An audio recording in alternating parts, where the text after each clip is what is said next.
गले में दिक्कत आ रही है? क्या आपको कुछ याद नहीं रहता, या फिर पिछले महीने जो करंट अफेयर्स आपने किए थे वो आप भूल रहे हैं, या आप पढ़ते वक्त ये सोचते हैं कि मुझे कुछ याद नहीं रहेगा, पेपर में मैं सब कुछ भूल जाऊंगी या भूल जाऊंगा? तो आप हमारी वीडियो अंत तक देखें। Hello friends, this is Rohini. I am back on wow study channel. आज हम लेके आए हैं tips and tricks for the exam as well as PPSC की बहुत इंपॉर्टेंट नोटिफिकेशंस। पीपीएससी यानी कि पंजाब पब्लिक सर्विस कमीशन ने आज बहुत ही इंपॉर्टेंट नोटिस जारी किया है, जिसमें उन्होंने कुछ एग्ज़ाम्स कंडक्ट करने थे प्रिंसिपल, हेडमास्टर और बीपीओ के, उनकी डेट्स को और एक्सटेंड कर दिया है। 1 जून 2020 में एप्लीकेशन सबमिट होनी थी, जो कि अब डेट एक्सटेंड होके 22 जून 2020 कर दी गई है। और फीस जमा करने की तारीख 29 जून 2020 कर दी गई है, obviously due to the spread disease. लेकिन इस नोटिफिकेशन में ये भी कहा गया है कि जुलाई में पेपर ले लिया जाएगा, जिसकी नोटिफिकेशन आ जाएगी। सो अब हमारे पास टाइम बहुत ही कम है। अब प्रॉब्लम ये है कि इतने कम टाइम में इतनी ज़्यादा तैयारी कैसे की जाए, क्योंकि जैसे कि आपको पता ही है कि इसका सिलेबस बहुत ही वास्ट है। Geography, economy, polity, general science, current affairs, child rights and regulations etcetera. So आज हम बात करेंगे कि हम इसकी तैयारी किस तरह से करें और कैसे ज़्यादा से ज़्यादा रिटेन रखें। कोई भी एग्ज़ाम को क्रैक करने के लिए बहुत बेसिक से कुछ पॉइंट्स हैं, अगर आप उनको ध्यान में रख लें तो आप कोई भी एग्ज़ाम को क्रैक कर सकते हैं। बहुत सारी इंटरव्यूज़ और मेरे एक्सपीरियंस से मैंने कुछ पॉइंट्स चेकआउट किए हैं जो कि आपको सीरियसली हेल्पफुल होंगे। सबसे पहला पॉइंट है टाइम टेबल। हम अक्सर सोचते हैं कि हम दिन में इतने घंटे पढ़ लेंगे, but if you don't have a time table आप नहीं बैठ सकते। ये आपने भी एक्सपीरियंस किया होगा। सो अपना एक शेड्यूल ज़रूर बनाएं।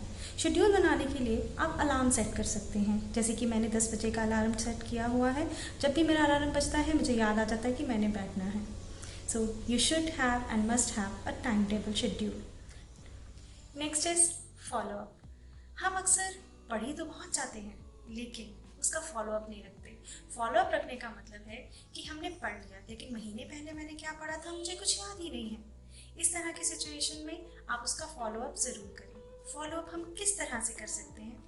आपने हफ्ते भर जितनी तैयारी की है उसका संडे की संडे क्विज ले सकते हैं। संडे को आप बिल्कुल कुछ मत पढ़िए। हफ्ते बाद अगर आप उस टॉपिक्स में जो भी आपने हफ्ते में किए हैं उसको एमसीक्यूज की फॉर्म में या किसी भी फॉर्म में एक बार फॉलो अप कर लेंगे तो आपको कभी भी वो चीज़ नहीं भूलेगी और ज़्यादा देर तक रिटेन रहेगी। फॉर एग्जाम्पल, हमारे चैनल पे जो भी वीडियो आती है उसका क्विज हम अपने ब्लॉग पे डालते हैं। डिस्क्रिप्शन बॉक्स में आपको वो लिंक मिल जाएगा। Next is previous years papers. It's very very important.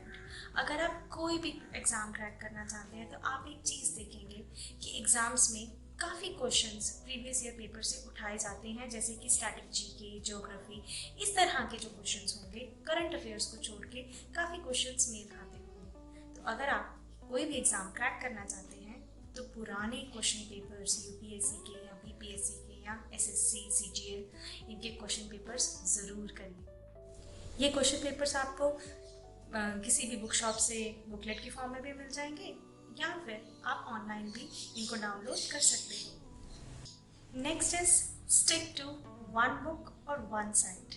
हम क्या करते हैं, कुछ टॉपिक्स इस बुक से कर लिए, कुछ टॉपिक उस बुक से कर लिए। इससे हम जब एंथ में रिवीजन करते हैं हम बहुत ही कंफ्यूज हो जाते हैं कि हमने किया कहाँ से था। So better to stick from one side. इससे क्या होता है कि आपको जब भी रिवीजन करनी होती है आप उस साइड को खोल के रिवाइज कर सकते हो या उस बुक से रिवाइज कर सकते हो। फॉर एग्जाम्पल, आपने कोई एग्ज़ाम क्रैक करना है, उसमें जीके है, तो आप जीके की कोई एक ऐसी साइट पकड़ लीजिए जिसमें काफ़ी एमसीक्यूज दिए हुए हैं। आप उसी से रिवीजन कीजिए, उस साइट की कोशिश करिए कि आप सारे ही क्वेश्चंस को अटैम्प्ट करिए। मैक्सिमम क्वेश्चन अटैम्प्टेशन से आपका स्कोर बढ़ेगा, और वो तभी हो सकता है जब आप एक ही बुक को या एक ही साइट को कंसल्ट करें। Last and not the least, evaluate yourself. Time to time आपको खुद को इवेल्युएट करना चाहिए। जैसे कि हमने फॉलो अप में कहा था कि आप कोई भी टॉपिक कर रहे हैं, कोशिश करिए कि उसका वीकली फॉलो अप करिए, क्विज लीजिए, एमसीक्यू के फॉर्म में लीजिए या उसको दोबारा स्टडी करिए, रिवाइज करिए, जिससे कि आप ज़्यादा से ज़्यादा देर तक उसे रिटेन रख सकें। आई होप आपको इन पॉइंट से ज़्यादा फ़ायदा हो और आपका एग्ज़ाम क्रैक हो। Good luck, best wishes, do follow us on YouTube channel, on our blog, as well as on our FB page given in description box. Thank you. Have a nice day.